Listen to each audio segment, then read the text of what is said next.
So as I'm recording this, today is Saturday, which is the first day of the half term in October, and typically after the holidays this is where the mocks begin. I already had my mock exam because for some reason this year they made it before and after the holidays, but obviously you can watch this whenever you want, but hopefully this is at the right time and you at least have a week or hopefully over 3 days to revise and really maximize your grade.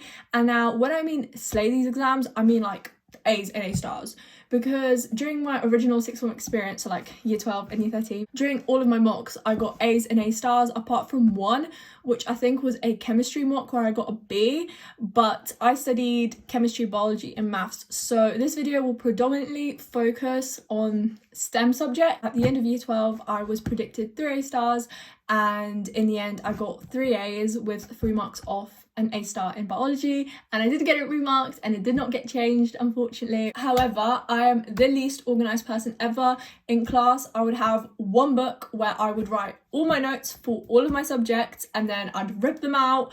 God knows where they would go. I would understand a topic, let's say make a few maybe notes, mind maps I guess, and then once I understand the topic I would bin it. I would make flashcards that I'd never look at. I would have folders, then I'd get bored of them, then I'd say, oh, I don't like my handwriting in this, I'd rewrite it. So at the end of the day I found that making notes or just keeping any sort of record of what I was learning or what I was doing was really pointless and inefficient. But in the end I managed to find the most optimal way to get the highest mark possible, to get the highest mark in the class, and to ultimately put the least amount of effort in. Of course this might not suit you, I won't lie, this is quite intense and I feel like I don't get burnt out as easy just because I am quite lazy. So although I work really hard, I have very long periods of where I'm basically not doing anything when time's tight, and sometimes you just need to do what you got to do. Let's sit here and do my makeup, and you can either take this information or leave it,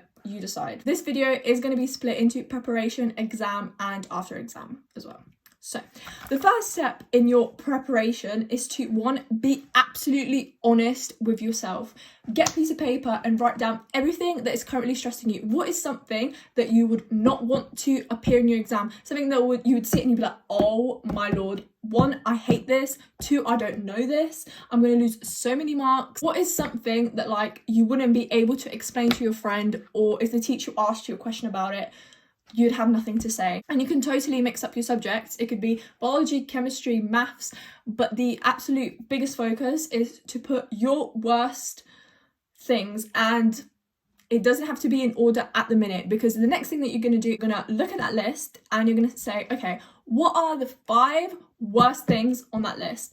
Like I said, it could be from any subject, topic, whatsoever, but I would also consider, are those topics big? For example, let's say integration is on your list, and in your eyes you would say maybe iteration is 1.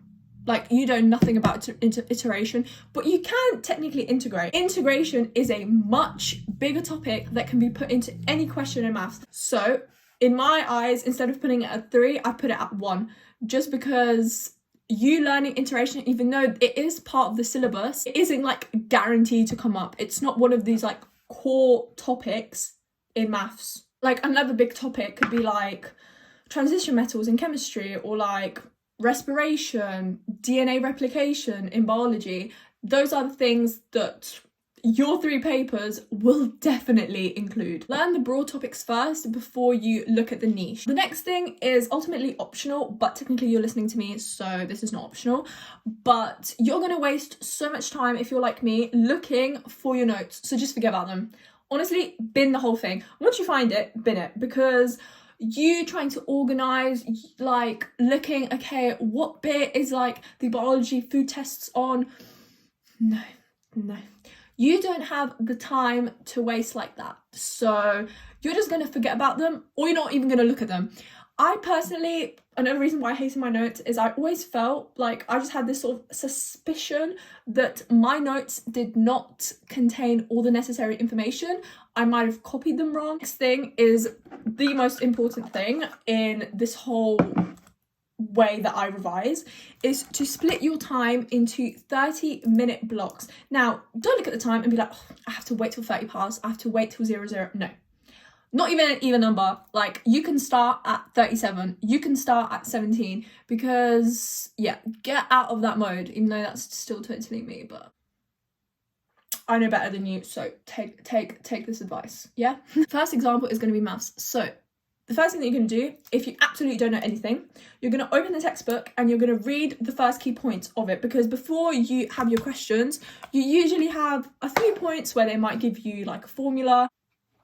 Ciao. So let's say question 1 has parts A to G. You're going to do part A, potentially part B, but you're definitely going to do F and G. Then you might do questions 3, 6 and 8, but then you definitely do the last 3 questions in that section, because the aim is to do the aim is to do the hardest questions, because if you're not able to do them now, you won't be able to do them in the exam, and in the exam the questions are going to be a lot harder than what they are in the textbook, unfortunately. The most important mindset switch is survival mode won't kick in. You won't know it in the exam. If you're like, yeah, but in the exam, no, you won't. No, you won't. Hopefully you have some tabs on you. When I mean tabs, I'm just going to show you what I mean. You can have notes, like sticky notes, and you can just cut them like this.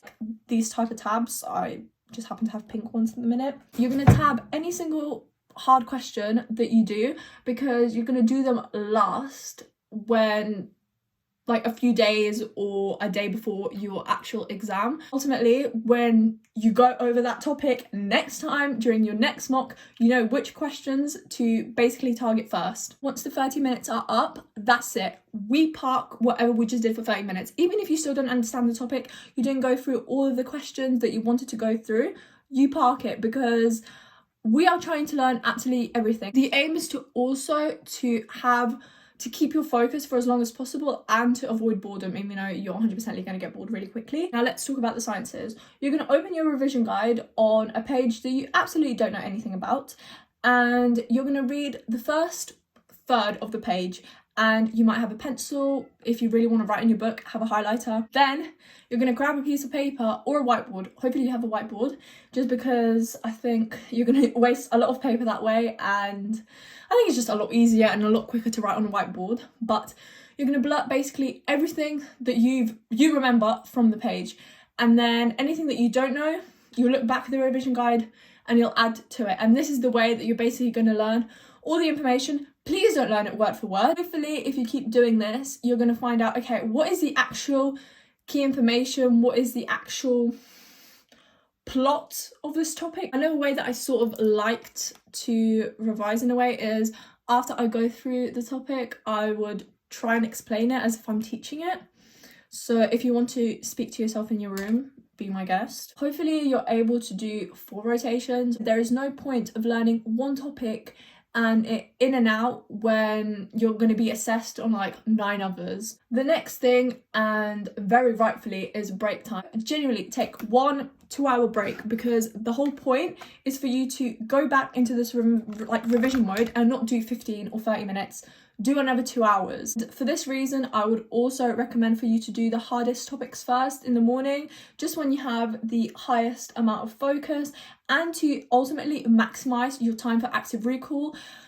Study shows, and just in general from my own experience, active recall works. Let's be honest, a week or a few days, however much you have, ultimately I really hope you have more, but I bet you don't if you're sitting here listening to me. If you only have that much, to practice active recall is close to impossible. So in order to maximize this, you'll look at the hard topics in the morning, and then you can quickly revise them in the afternoon to sort of really lock it into your brain. The next morning, you might look at them again before you learn anything new. And I always felt like in the morning, my mind was just a lot more resilient and wouldn't go into panic mode as often. I think in the evening is where you sort of think, okay, maybe I'm not capable to do 50 things on my to-do list, and the sort of idea that you don't have enough time creeps up on you. But please forget that. You always have enough time. You just need to put that effort in. Also, I really don't believe in timing yourself.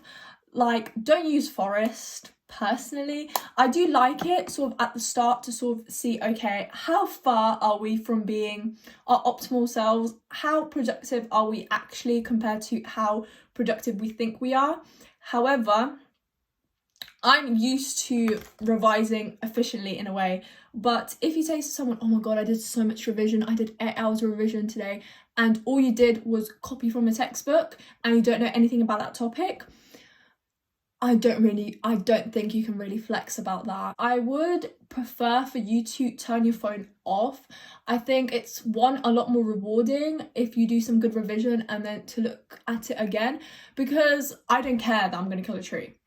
I'm just going to keep looking at the time. I'm going to use my computer to look at the time. I'm going to look at my phone. Oh, did someone message me? Did I miss something out? For some reason, when you turn your phone off or let it go out of charge and sort of put it like beneath your pillow, suddenly you don't think you're missing out. So now, once you are back after your long break or short break, whatever you decided, you're going to keep doing the same thing, 30-minute blocks, but hopefully move to exam style questions. If you really don't have time, move on to the exam style questions first.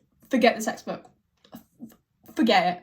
I have made a video of where you can find all the resources for STEM for A-level, but ultimately you're going to do an exam paper and you're going to try and do all the questions either using a blank piece of paper or a whiteboard, and if you come across any question that you have no idea what you're doing, you're not sure where this topic's coming from, you're going to then go back to your textbook and spend 30 minutes, or at this point however long you want to, till you understand that topic, until you know what you're doing. If you really don't have time and want to fasten the process of your understanding, go on YouTube. There's so many videos of people who went through past papers for you, and therefore they're going to provide the explanation for you straight away without you having to sort of search for the reasons why in the textbook. But going through the textbook will really solidify your knowledge, because no question will ever use exactly the same numbers or provide you the information in exactly the same way. Yeah, maybe you might do exactly the same thing, but you may want to see other approaches as well. If you do the sciences, you are going to do the same thing in terms of finding an exam paper. However, you're going to find the question which has the highest amount of marks. So I did OCR, and for us, the highest question was always 6 marks or 4 marks. I know if you do AQA, you get the 24-mark essay, I think, at the back. So what you're going to do is you're going to do them questions first, because those questions are never really application questions. They sort of more test your knowledge and your ability to recall information.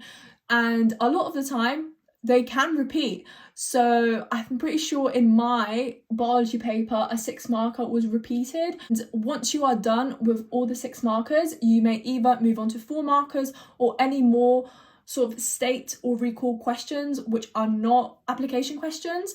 And then you're going to look at your textbook and you're going to think, okay, where else are they able to find and form a 6-marker from?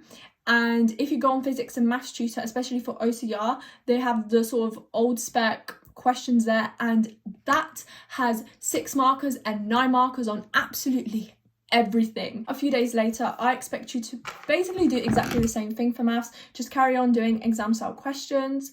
But for stuff like biology or chemistry, where you are recalling information, the next morning, sort of 2 days on, what you're going to do is you're going to spend the first 30 minutes not learning new information, but going over what you've learned, basically doing that active recall that I was babbling on about. If you are not able to go through everything in the first 30 minutes, that's absolutely fine.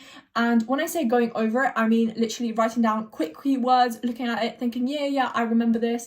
Maybe going at the really hard questions in the textbook or the exam questions that you encountered. So like, if you are not able to go through them questions in the first 30 minutes, you're gonna continue learning new content, and then maybe 2-4 hours in, then you're going to actually look at it again and ultimately complete that revision of the past 2 days. And yeah, you're going to keep doing that. You're going to get to a point where time is really running out, and this is the point where you actually bin the textbook, and all you're going to do is memorize the mark schemes from the exam style questions. I used to have a Word document where I would write bullet points for all of the questions, sort of in my own words, as if like it's coming from a textbook. So yeah, like if you maybe do have time, try and almost write like a textbook out of the exam style questions and section it by topic. So for example, I would have a huge ass document all on ECGs because I just always tended to forget about them. So yeah, but yeah, if that's not possible, absolutely fine. Like I said, keep memorizing the mark scheme. So if you still have that little bit more time, I would recommend to go to sort of sister exam papers. What I'm saying is, so I did OCR A, I would look at OCR B questions, especially the 6 markers as well, just because like it just gives you more information of what it's possible to ask. And yeah, you get to a point where you're like, no matter what the 6 marker is, I can answer it, because it's humanly impossible to form a question that I've never seen before. So now it's 2 days prior, and you might be learning new content, but the most important thing at this point is to really make sure that you know absolutely all the fundamentals. When I mean fundamentals, I mean non-negotiables in each subject, things that can be turned into every single question in the paper, basically. So for maths, I would say memorizing like how sine and cos, like differentiate, integrate, all of that stuff, all of the equations that are not in the formula book. For biology, it might be respiration, photosynthesis, DNA replication, genetics. For chemistry, that's very much transition metals, all the reaction mechanisms, periodic tables, so like first ionization, energy, things that are always there, like Boltzmann curve. At this point, I would also introduce myself to a blank sheet of paper where I would stick to one sheet of paper, which I would consider as my cheat sheet, and any information that I keep forgetting, as much as I'm trying to drill it into my brain, I just keep forgetting. So for example, the colors of the transition metals, this sheet of paper is going to be the absolute last thing that you're going to look at the night before your exam, in the morning of the day of your exam, and just right before you, let's say, go into the hall. So now we're going to talk about exam time. If you really want to, you can wake up the next morning, like the day of your exam, a bit earlier to go over some content. But the aim is to, if you're watching a video, if you're looking at something in the textbook, to increase your confidence, to sort of think, okay, I actually know quite a lot of information,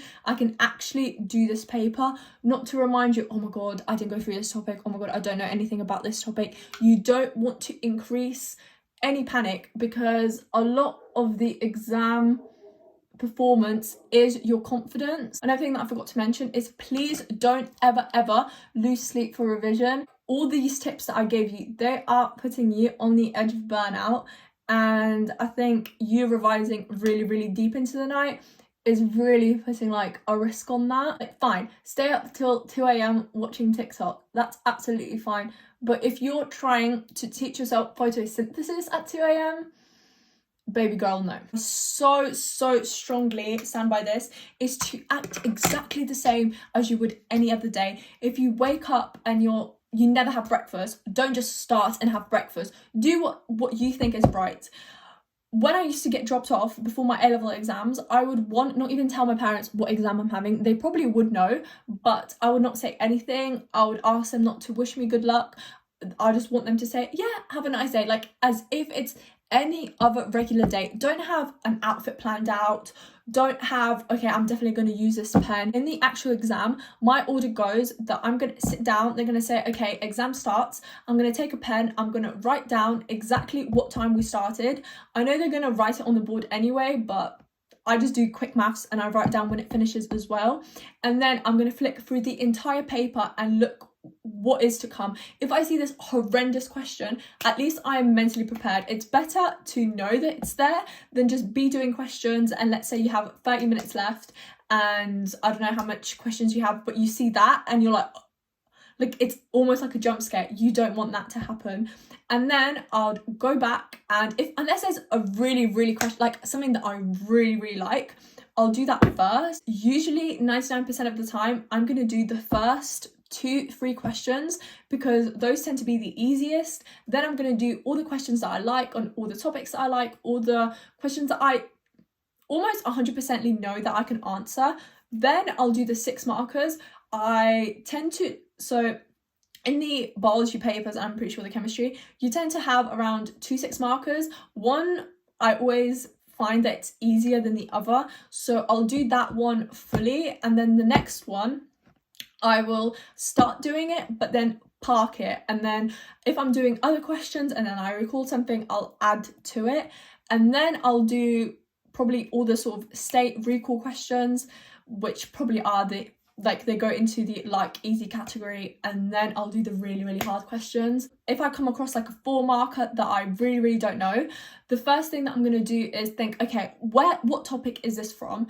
And then I'd make like a mind map or just some notes around it to sort of think, okay, what could it be asking about? What do I already know about this topic? And then form my answer that way. So even if I don't get the 4 marks, I might get 2, 1, hopefully 3. So what I'm going to talk about is after the exam. So you are not going to discuss your answers with anybody. Like, you can ask them, oh, how did the exam go? They can say, yeah, it went fine. But also don't take this as absolutely true fact, because I think rating how the exam went is such a subjective thing. I specifically remember coming out of one of my maths exams, and I asked my friend, I'm like, oh, how did the exam go? He went, it went great. And I thought, oh my God, this exam was awful and all of that stuff. And then in the end, I got 30 more marks than him in that paper. So what you think is good is really subjective. And I don't want to say this, but smarter people, I think, judge themselves a lot more just because they are always expecting to almost get full marks in every single paper. They know how much knowledge they have, and sometimes I think you can get upset that they didn't ask you on something that you really know, that you know is really hard. Like, please don't look at the textbook. I know how tempting it can be, but that can destroy your confidence. Wait till the teacher marks the exam and then look over it and revise maybe for it a bit better and understand where you went wrong. But if you go over it, I really just don't want you to ruin all the other exams just because maybe this didn't go as well as you hoped it'd go. After you completely crammed for this exam, you need to learn from your mistakes. What I said to you is not healthy. Although this is what I did all the way through year 12, probably year 11 as well, and year 13, but you need to take some of my advice that will hopefully make this a little bit easier when you go through this again. Next time, try and at least give yourself a little bit more time, by a week, maybe 2, hopefully a couple of days, just so that you know, not as overwhelmed and you can really split that workload a lot better. What really helped me in my cramming is to always do really well in my unit tests, almost treat them as mock exams, just because if you really revise for them like unit tests, all this information is going to go into your head that much better, and it'll ensure that this information does not need to be relearnt but rather remembered. Now, although you are definitely gonna relax a little bit and not go so hard, but keep doing your exam style questions, because the more that you are used to this format, the more that you are able to see their like little tricks and the way that they're able to ask the questions, the better. Now, my next tip is to sort of have recipes. Look at the exam style questions and think, okay, what are the different ways that they can ask? For example, about integration, you have substitution, you have like area under a curve, like all of that stuff. And make flashcards where you don't copy the question, but where you basically say to yourself, how are you going to approach this question? So let's say you have integration and you need to find the area under the curve, and it's like a really weird shape. You're going to think, okay, is there is there a line in a curve, or is it just like one curve? Are you able to split the shape? Are you able to find sort of like the parameters? Is the area given? Are you able to find the point of intersection if there's two different things? How do I find the equation of the line? All of that thing is going to be written as your points, and then have a day before all of this really hard revision and a day after your mocks where you spend the day either alone with yourself, like watching movies, or just doing anything that you like, spending time with your friends, going shopping, maybe going to the beach, basically whatever you enjoy, in order to not make yourself feel like such a victim before all of this like fiasco and all the hard revision, to motivate yourself and then to also feel that sense of reward no matter how the exams went, because at the end of the day you still put some effort in. And another tip that I have is when you're going over textbooks, if you just want to have everything in one place and like me don't really believe in notes, I would recommend for you to buy some sticky notes and add them into your books. So for example, we have